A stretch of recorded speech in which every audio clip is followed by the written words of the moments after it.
Quand Alessandra Sublet sait ce qu'elle veut. Alors quand elle n'a plus envie, elle ne se pose pas 1000 questions et elle fonce. CIST ainsi que sa vie a toujours été rythmée en fonction de ses envies, de son bien-être aussi. CIST la raison pour laquelle elle a d'ailleurs abandonné la télévision. Après avoir animé CIST Canteloup, Star à nu ou avoir démasqué plusieurs célébrités dans la version française de Mask Singer aux côtés d'Anguin, Kev Adams et Jarry, Alessandra Sublet a raccroché le micro. Du moins celui de l'animation.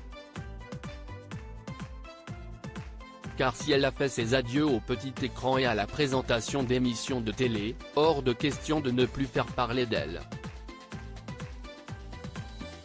Jouer la comédie, Alessandra Sublet adore ça. Alors plutôt que de se tourner les pouces et d'entamer une reconversion aux antipodes de ce qu'elle a pu connaître jusqu'à présent, Alessandra Sublet s'est lancé un nouveau challenge, loin des prompteurs, celui de devenir actrice. Son premier défi, elle l'a d'ailleurs relevé haut la main mais non sans pression. La maman de Charlie, 10 ans et Alphonse, 8 ans, a donné la réplique à Théo Curin dans Andy Gang, téléfilm engagé diffusé sur TF1. Elle y incarnait la maman de l'athlète, amputée des 4 membres, prêt à défendre sa cause et celle des autres pour se faire une place de choix dans la société malgré le handicap. Si l'accueil des téléspectateurs a été mitigé, il était en tout cas toujours plus chaleureux que celui qu'elle a connu en 2009 lors de son premier divorce.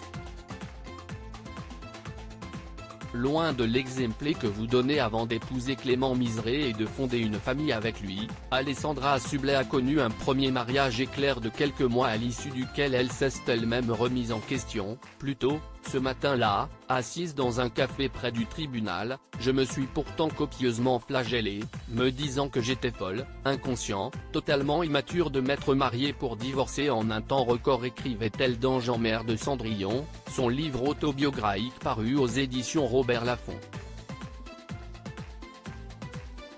Alessandra Sublet ne le sait pas encore mais elle ne sera pas la seule à ne pas se faire de cadeaux ce jour-là.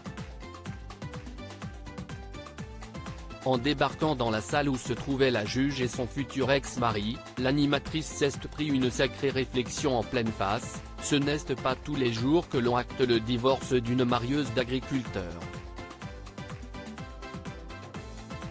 Vous nous répétez toutes les semaines dans votre émission à quel point l'amour est une denrée rare et vous voilà dans mon bureau pour divorce. On est loin de l'exemple que vous donnez quand on vous regarde à la télé. Une audace face à laquelle l'animatrice n'a rien su répondre.